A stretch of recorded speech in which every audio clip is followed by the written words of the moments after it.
وَهُوَ الَّذِي خَلَقَ السَّمَاوَاتِ وَالْأَرْضَ بِالْحَقِّ وَيَوْمَ يَقُولُ كُن فَيَكُونُ قَوْلُهُ الْحَقُّ وَلَهُ الْمُلْكُ يَوْمَ يُنفَخُ فِي الصُّورِ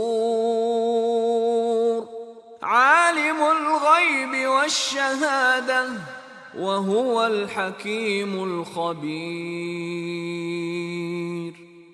اور وہی تو ہے جس نے آسمانوں اور زمین کو تدبیر سے پیدا کیا ہے، اور جس دن وہ فرمائے گا کہ ہو جا تو حشر برپا ہو جائے گا، اس کا ارشاد برحق ہے، اور جس دن سور پھونکا جائے گا اس دن اسی کی بادشاہت ہوگی، وہی پوشیدہ اور ظاہر سب کا جاننے والا ہے، اور وہی دانا اور خبردار ہے۔ And it is He who created the heavens and earth in truth, and the day He says be, and it is, His word is the truth. And His is the dominion on the day the horn is blown. He is knower of the unseen and the witnessed, and He is the wise, the acquainted.